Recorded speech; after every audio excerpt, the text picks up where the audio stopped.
د حدیث مقصد دا شو چې د جمعې په ورځ باندې د غسل وکي، ځان صفا سوتره کی، ښه برابر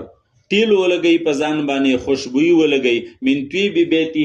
یعنې چې د کور خوشبویي ولګئ. د دې مقصد دا دی چې له سرپیز عطر به نه لګئ چې بیا هلته په جومات کې د خلکو په سر باندې دړې او د ټولو پوزې را روانې، نو هغه خوشبویي دې ولګئ چې کومه ښه خوشبویي په نورو باندې بیخه ورځي او بیا دی راوځي، او فلا یفرق بین اثنین، د دوو کسانو په منځ کې جدایي نه کوي. د دې مطلب دا دی چې دوه کسان په جومات کې په صف کې جوخ ناست دي او منځ کې لږ غونته کې زیات او ته پکې په زور ورکېنې، دا به نه کې، دا بالکل منع دي. یا مطلب دا دی چې د خلکو په اوږو باندې خپې د پاسه اړئ او مخې ته ځي، نو چې دا اونه کي او بیا مونځ وکړي د جمعې څومره چې الله د ده دپاره مقرر کړی، او بیا داسې چپ او خاموشه ناست دي چې امام خطبه ووایي د جمعې مونځ وکړي، نو الله رب العزت د ده ټول ګناهونه معاف کوي. هغه ګناهونه چې د تېرې شوي جمعې نه راواله تر دې جمعې پورې کوم ګناهونه کړي دا ټول ورته الله معاف کوي. شابس.